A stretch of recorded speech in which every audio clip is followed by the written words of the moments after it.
Welcome to Coffee and Tea with CarrieVee, Roddy. I've been looking forward to this interview for quite some time.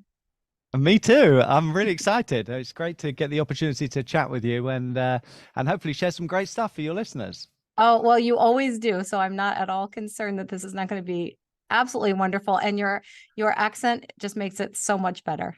Oh, thank you very much. Yeah. Thank you.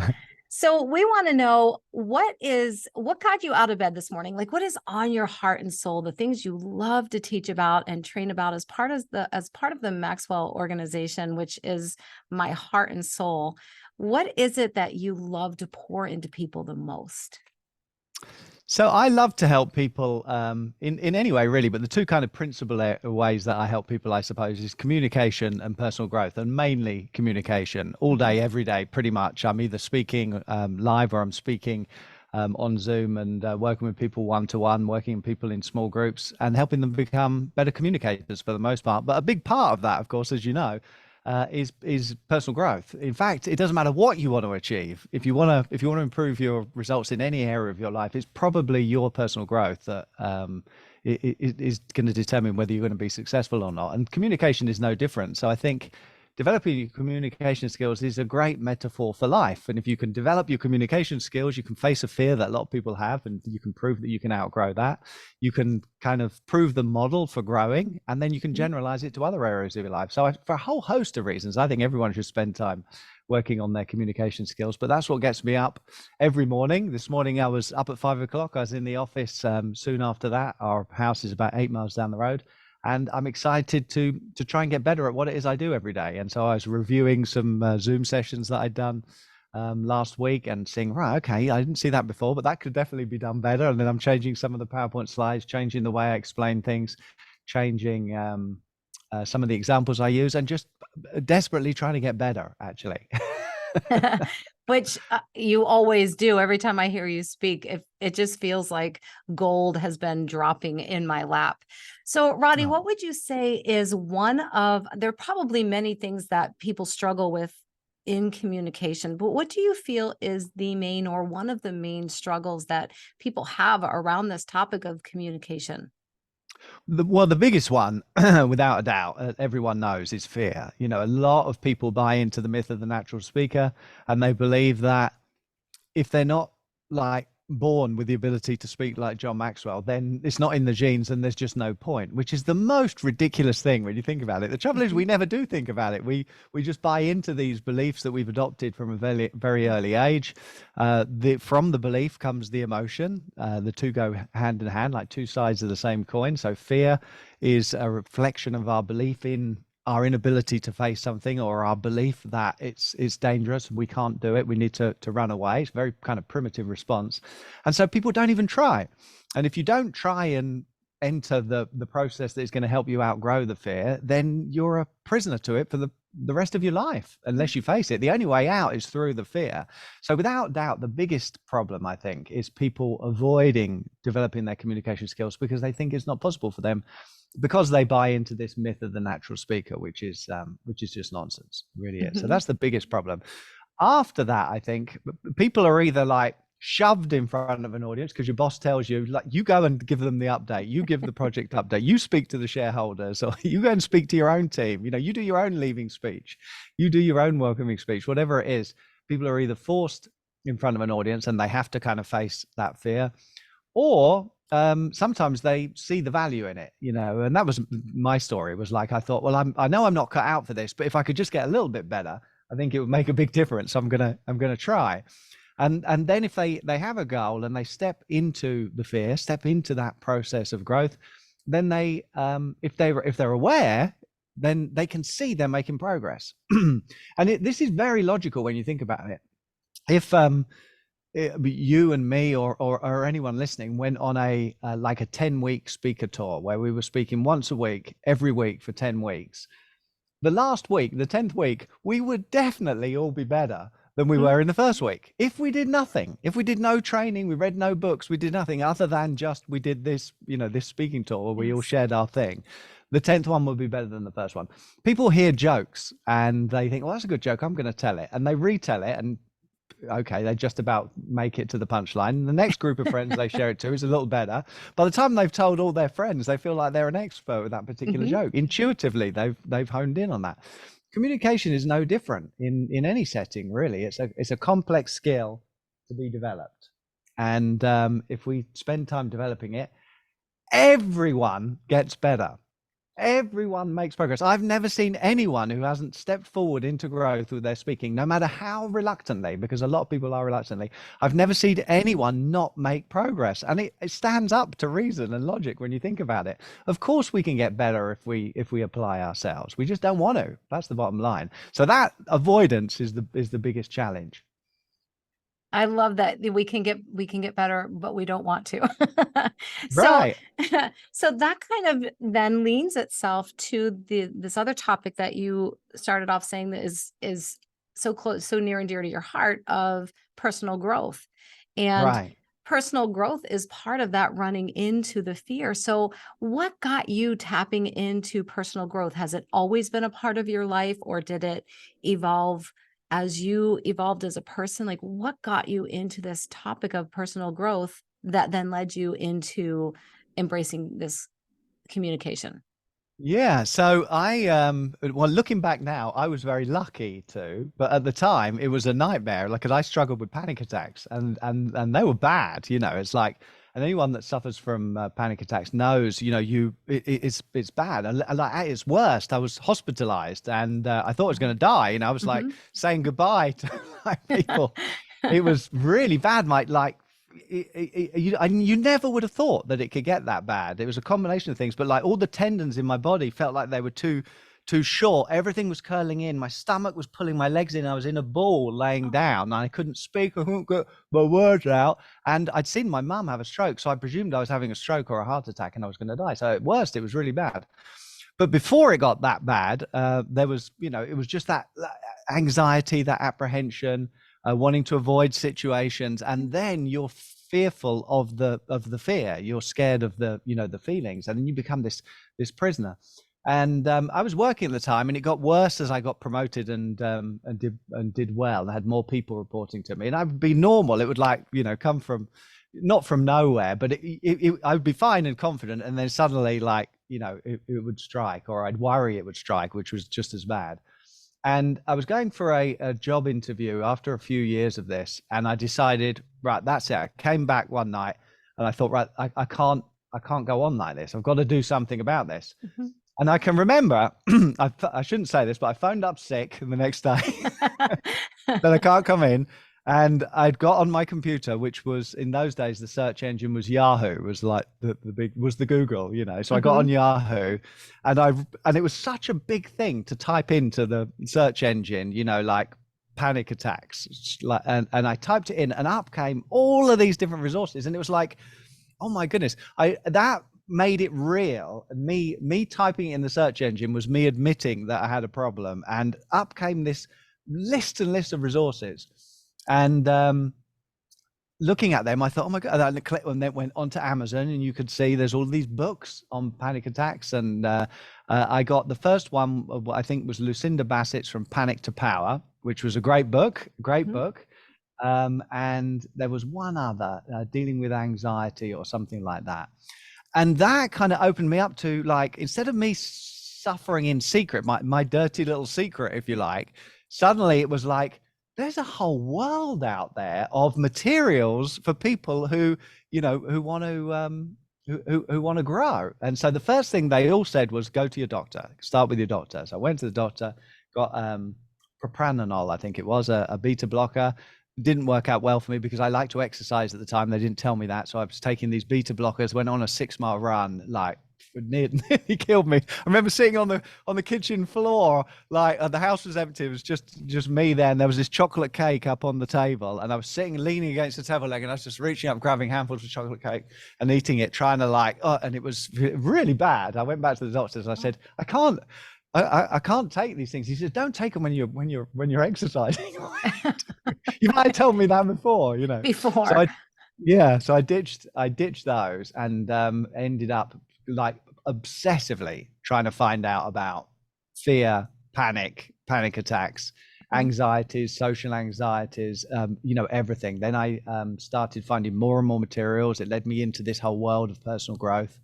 I started studying hypnosis. I spent 3 years studying hypnosis, hypnotherapy, cognitive behavioral hypnotherapy, to really understand, where beliefs come from, how you change them, what the impact of them is. A fascinating journey. And that led me to then becoming business partners with Bob Proctor. He had a lot of great work on the mind. Yes. Then working with Les Brown, doing speaker training for Bob Proctor, doing some speaker training programs with Les Brown.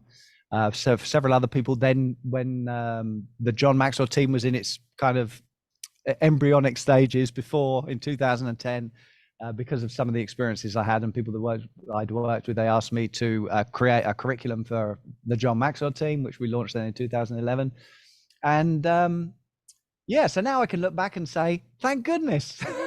Thank goodness for my debilitating panic attacks, because I don't think I was a very nice person back then. I was very unaware. I drank like way too much. It was all about having fun. It was all about me. I was greedy and selfish, and I wasn't a very nice person. And I look back now, I don't recognize who I was, like, 5 years ago, 10 years ago, let alone like 30 years ago, 40 years ago. So yeah, that's how I got into it. Sorry, I was probably a little bit more than No, that was fantastic. I honestly, I could sit here and listen all day. I've heard bits and pieces of your story since I've been a part of the Maxwell organization, and every story gives me a deeper insight into you and a greater understanding of who you are today. And it's hard for me to imagine. It's hard for me to imagine that version of Roddy. Very I know, hard. me too. Yeah, no. And that's yet, part of that's part of my go. passion for helping people with speak, because I know when I speak to people and look them in the eyes and say, I had somebody the other day who's a doctor, and she's really struggled with panic attacks and speaking in front of other people, and I can look them in the eye and say, you can overcome this. You can beat. I don't care how bad it is for you. It wasn't as bad as it was for me. And with work, by stepping into growth, you'll grow, you'll be able to cope, you'll develop skills, you'll be able to help people. And some point in the future, you'll look back and you will not even recognize the person you were, and you'll be staggered at how far you've come. That will happen if you keep moving forwards. But the emotions change later. You've got to take action. You've got to decide, and you've got to start taking action.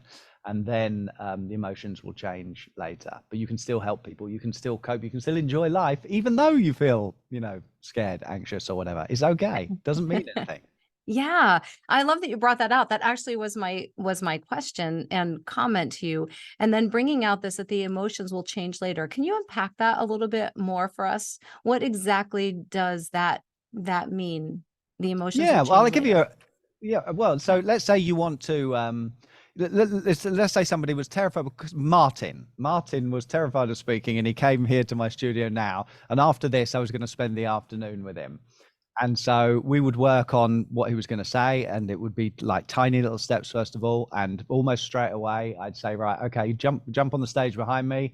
I'm going to introduce you, and then I want you to do it as if you were live. I'd video him either with a camera or on my phone, and then afterwards we sit down and watch it, and I'd say, what do you like? What don't you like? How did that feel? Where did you get stuck? What do you think would make it easier next time? Okay, let's make a few bullet points then. Let's give it a little bit more shape. Off you go again. Go do it again.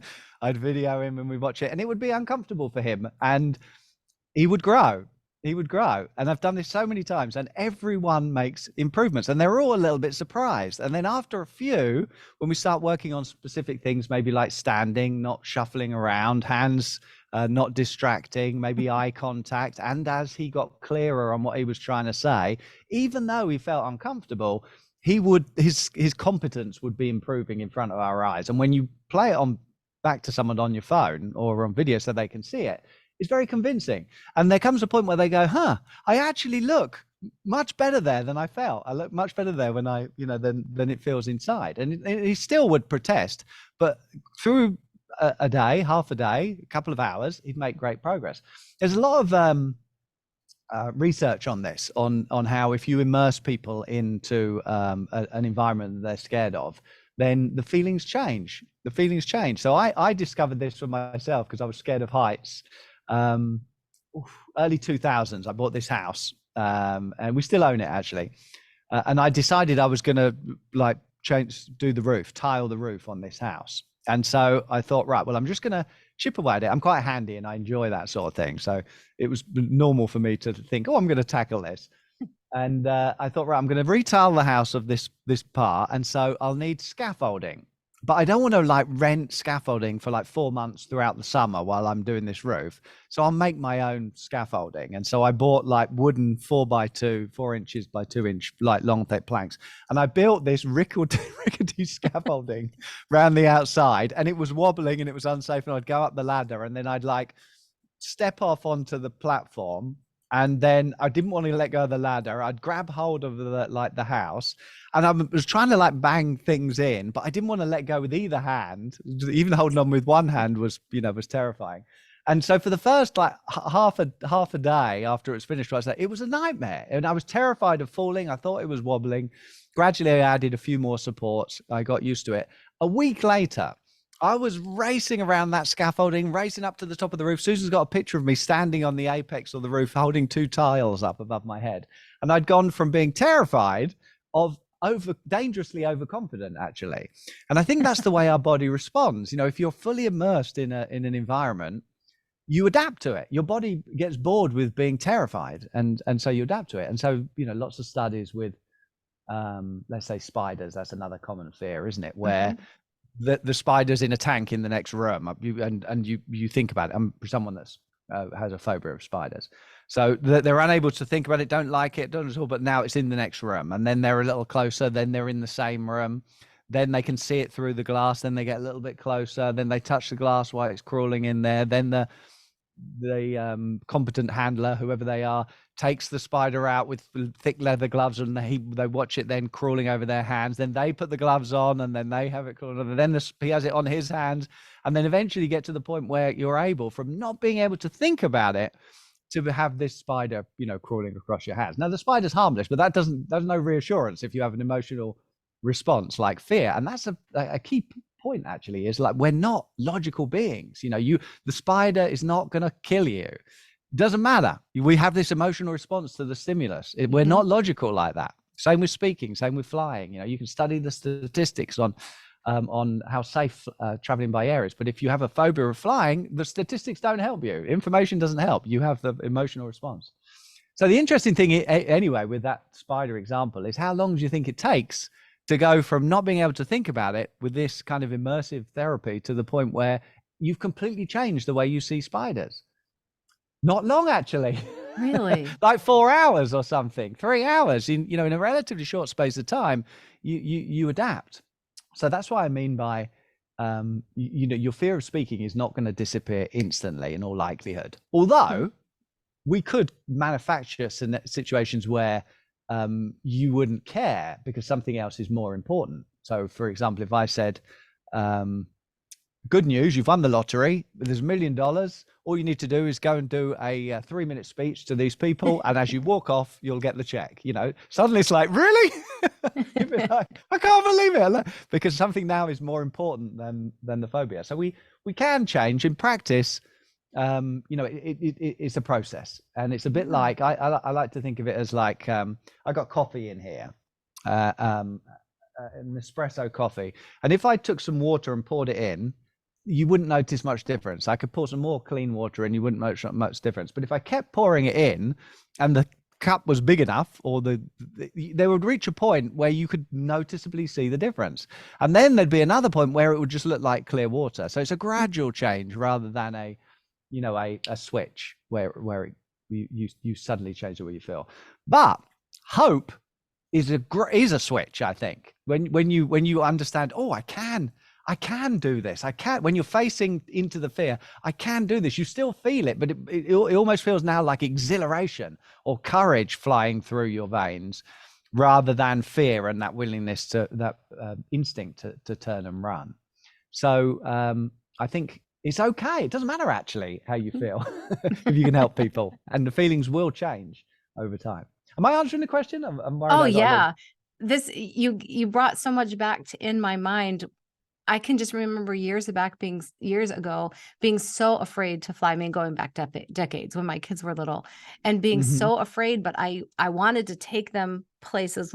I worked with World Vision at the time, and I wanted to take them to visit their sponsored children. So I would get on that plane, but I would literally be, I mean, this close to a major panic attack. When I Right. got off the plane, I hated, people would say, well, what's the worst part of flying? I would be like, well, the taking off, the in the air, and the landing. Yeah, all of Those are it. the worst part, And all the of it. anticipation. Oh, hated it. But now that I'm doing what I do with my life now, I'm on and off of planes all the time, and I don't give it a second thought. But I Right. never thought of it in the process that you just described. I literally immersed myself in it. So Yeah. it Well, you raised really another has great gone. point there, actually, Carrie, and that is we'll often do things for other people that we won't do for ourselves. And so, if something is more important, if you think of beliefs aren't all equal. It's not like I believe this and I believe this and I believe this and they're all equal. Some Mhm. beliefs we have a great energy comes from them. And sometimes actually there's a convenience to them as well. Like fear, as an example. Oh, I can't do it. I'm scared of speaking. Well, how convenient is that you're scared of speaking? Well, it means you don't need to try. You don't need to, Mhm. you don't need to work at it. You don't need to prepare. You just sit there comfortably on the side then because you can't do it. And then, we'll all do the work. In fact, lots of times when we say, oh, I can't do it, how convenient is that? That's a great Yeah. question to ask yourself. So going back to we'll do things for other people. Susan and I were doing this ropes course years ago, and Monique was behind us, and she was really struggling. And we were both scared as we were up in the air, and we were clinging on, even though we had harnesses. We were like clinging on to the post because we just crossed this challenge bit, and so we're Mm. standing on the platform, which is safe, but we're still clinging on because we're like right up in the air. And Monique was struggling, and Susan said, look, Monique's really struggling. And so we turned and then we started encouraging her. And we're like, come on, Monique, you can do it. You can do it. Keep coming. That's it. You're doing it. And she was wobbling and, she was struggling. But we were encouraging her. And then she got to the end and she made it. And Susan and I both looked at each other and we're like, yeah, that was great. And we gave her a hug. And then we realized that we stopped clinging on for dear life while we were encouraging her, and we were just standing comfortably on this platform and saying, come on, because we'd stopped thinking about ourselves and we started thinking about someone else. And that is a great antidote for fear as a speaker. If you stop thinking, what will they think of me? What will they think of me? And start thinking about, how can I add value to this audience? How can I help them? What can I do for them? Then of course it helps you add value to them, but it also helps your emotional state because you forget yourself in the service of others. It's true. I love that quote you just said, you forget yourself in the service of others. Mm, I think that is such a huge part of communication and personal growth overall, forgetting yourself and realizing you're here to help others. absolutely, yeah.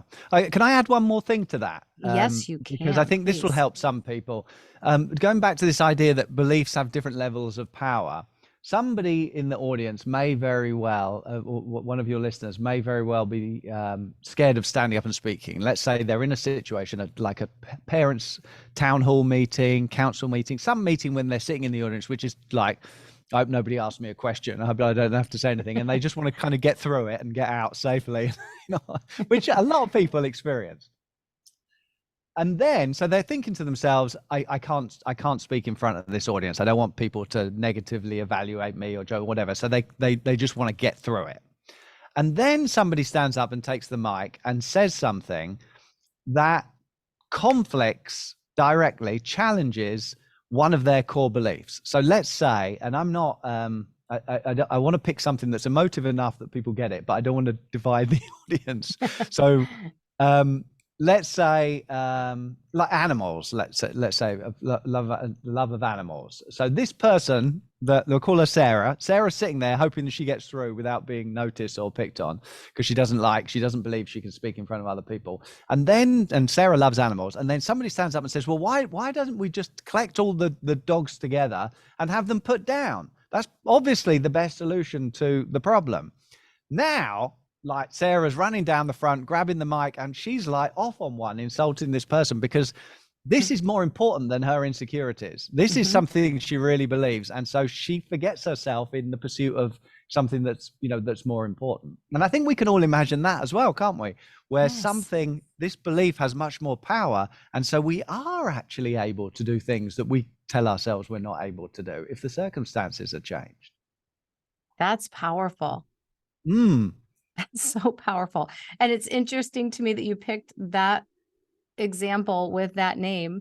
Our daughter Sarah is a dog groomer. She Oh, speaks animal, and I could just envision her in my mind. And she's always like, I could never do what you do. I could never get up and talk in front of people. But in that scenario, yeah, she'd be she'd the be first great at it. person. Oh my Yeah. gosh. Yeah. Mm.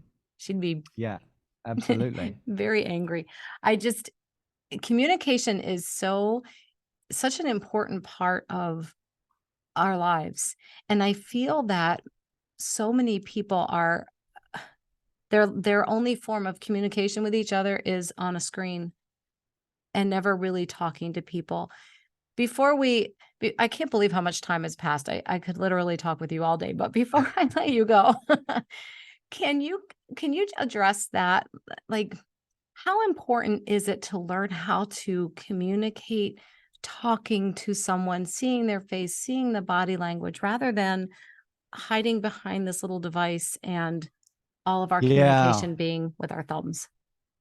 Yeah, so I work a lot with people on their virtual game, I call it, their virtual presentation, because it's it's always been important, but not so Yes. many people realized, 10, 100 times as many people realized in 2020, oh, Zoom's really handy, we can Yes. communicate with people. But a big part of communication, as you know, is connecting with the person that you're speaking to. It doesn't matter how much great information you've got. If the audience doesn't want to let you in because they don't feel like they know, like, and trust you, then they're not going to hear you. It's like a book. Mhm. If they don't open it and read it, it doesn't matter what's in there. And so we can have a load of great information, but we have to connect. We have to connect. And there's different things that help us connect. And one of them is like seeing people's faces and seeing their facial expressions and seeing like they're humans and starting a relationship with them. And on Zoom, very often, particularly when people do presentations, they'll put up their PowerPoint slides through Zoom and there'll be this teeny little head at the side, which is too small to recognize any facial expressions or any personality. So that visual element is gone. But then the slides they put up don't change either. Like maybe every 10 minutes, there's another slide that comes up. And so the slide is unchanging. The face is Mm. indeterminate as to what they're doing. And so you miss you're only then connecting with your voice, which of course is possible, but it's a lot easier if you can see their faces. So I think that makes a big difference. So just remembering little things like that. Eye contact. Like how many times have we heard that? You're supposed to make eye contact with people. Well, when you're speaking virtually, so for me, the camera is right behind right behind there. And so I'm looking into your eyes while Yes. I'm saying this because I'm looking on the screen. But you have to like realize it's important and set your environment up like that. Using people's names as well, Carrie, is very important, isn't it? Yes, it is, Roddy. Because we love to hear that. So little things we can do to make people feel seen and heard. And with communication, I think, that intimacy, I think, makes a big difference for connecting. We want them to feel like they trust us, basically. But to get to trust, you need to know and like. And so in order to know, we've got to be ourselves and we've got to be a little bit vulnerable. And a great way to do that is to share through your own experiences, and particularly the things that didn't go well, the mistakes or the challenges. That's very, very human as well. So if we not only we can kind of let people in and interact with people and, person to person, one human being to another, but if we can be honest about, but it's not like this impenetrable, urbane, polished exterior, but we're human beings that do stupid things we're ashamed of, things we're embarrassed about. But hopefully we've learned from those things. And then if we share the stupid things we've done and the message we've got and how we're now putting it into practice for ourselves and maybe helping other people as well, then people connect to that and they find it helpful. So I think connecting, which is what I'm interpreting you're talking about, really is absolutely essential to communication and life, really. And I think we got to see that it's important and then we got to make time for it. I'm immediately feeling guilty that I don't spend more time at home with the kids, playing their games with them as we're talking about this, because I know that's what they love to do. And I Mhm. know it's not good for them, but that's what they enjoy. And so the way to their heart is not through the things that I think are good for them, it's through the things that they enjoy. You know, it's true for Mm. all of us. The way Mhm. to a person's heart is through the things they love. So if I really want to connect with the kids, then get down on your hands and knees and play with them, I think is the way to do that. Make time for them and their agenda. Difficult to do when you're busy sometimes, or difficult to Yeah. remember. But I'm going to recommit to that. I love that. I love that you brought that out, is connecting with people with what they love doing. Yeah. So many times we give a gift to someone who doesn't really care about gifts. What they really want is for you to hold their hand when you're walking with them, and so it's getting on their level and finding out what makes them tick. Yeah, that is so true. But it's so difficult for me to do that because I'm like a problem solver. I want to understand how everything works and I want to fix it. You know, I want to Yes. fix it. And people are no different. I want to, I want to fix them. I don't necessarily know, but I want to try. I want to try different things to try and fix them instead of just being there with them in the moment. Susan's constantly reminding me of that. Yeah. Sometimes people, just want to share that, don't they? Be in Yeah. that moment. And that's all part of connection. This has been Yeah. such an amazing conversation, Roddy. I really could learn from you I mean, I do. I log on to the portal and learn something from you every day. But Oh, this I has can't believe how been quickly the time's gone. It's I like know. flown by, hasn't it? I would love to have you back at another time and Yes, go deeper into some of these concepts, because absolutely. Yeah. there's so many things. I just got back, and thank you. When I just got back from a trip where I drove down to Georgia from New York. So it was about a 17-hour trip. And I had your trainings on in the car the whole way. And I was taking mental notes. Oh, I need to talk to him about this. I need to talk to him about this. And then at one point I realized this is not a 10-hour podcast. So we're not going to Yeah, be able that's to cover it all in one time. yeah, absolutely. But Well, I'm before glad. yeah, go ahead. I'm sorry. No, I'm glad to have this opportunity to chat with you. And yeah, I'd love to come back in the future. Whenever you're ready, just let me know. Thank you. It will be soon if you're ready soon. And Cool. I know that this is going to be one of those episodes that is downloaded and shared and passed along. You're so open with what you share, and you're vulnerable in sharing your own stories and what I want to word this correctly, maybe what you consider a shortcoming in not playing with the kids the way that they Right. would want to, and being able to share things like that so openly, because I feel that most people are so afraid to share something that they would consider maybe an area of growth for themselves. We kind of want to keep that hidden and say and come out and put this perfect facade on. I always look this good. Yeah, no, you Yeah. don't. We all know you don't always look this good. And so thank you for being vulnerable in what you have shared with us today. I mean, that means a lot. Of course, yeah, no, it's my pleasure. I think that's key, and John does that so well, doesn't he? Sharing from his mistakes. He could Mhm. easily tell you about all the successes and all the wonderful things he's done, but we don't actually learn so well that way. Right, We're impressed with him, but it doesn't actually help us. But right. the mistakes he's made, the things that have gone wrong, I think it is well worth remembering that as a communicator. People relate to your struggle and the obstacles and the mistakes and how maybe somebody came and helped you overcome them. That's what really helps them, not you telling them, "Oh, look what I did. And if I did it, you can do it too." That doesn't actually help them. That's right. That's right. Thank you for adding that in. See, there's going to be so much on series 2 of the Roddy podcast on Coffee and Tea with CarrieVee. But before we let you go, can you Yes. share with us your version of your Pow Pow shoes? Okay, so I've given this a little bit of thought, and I don't have Pow Pow shoes.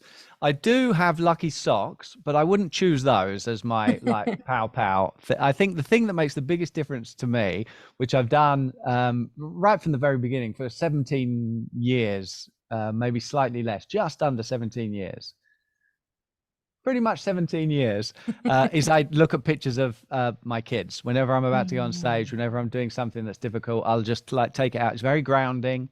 It's easy to get, run away in your mind with what yeah. you're doing and the importance of it and how, I'm not worthy. Can I do this? And then you look at pictures of your kids and you think, this is one little thing. This is what's important. I want to be the sort of person that that they would look up to, and I can help them and inspire them maybe. And so this is a small thing. I can do this, and it's not that important in the scheme of things.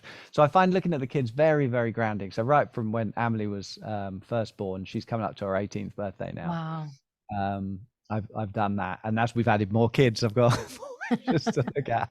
So yeah, family is very grounding for me.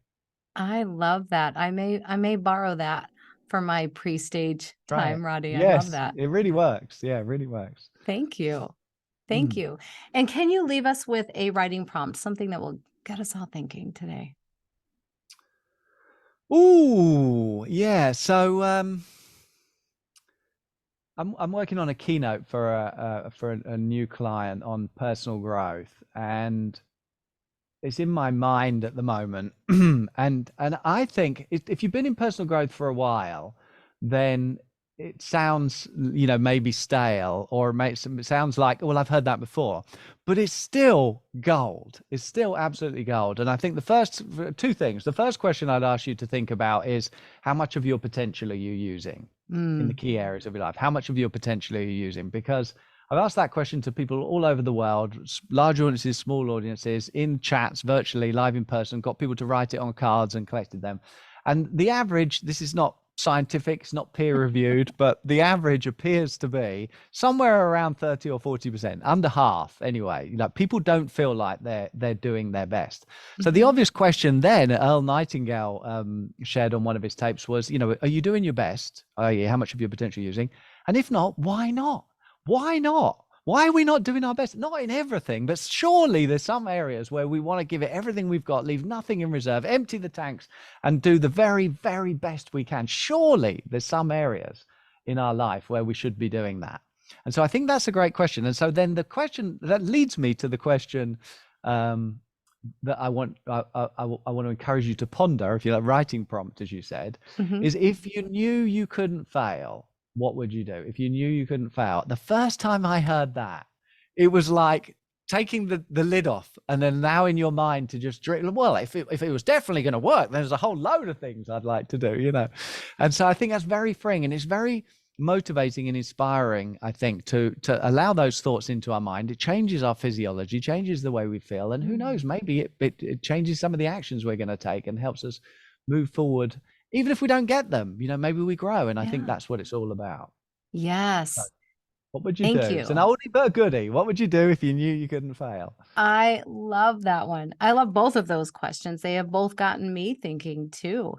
And I think, right. And we need to hear these questions over and over, because we will start to get comfortable where we are. Oh, this is good. This is good. Are you really doing your best? Yeah. Why not? I'm comfortable.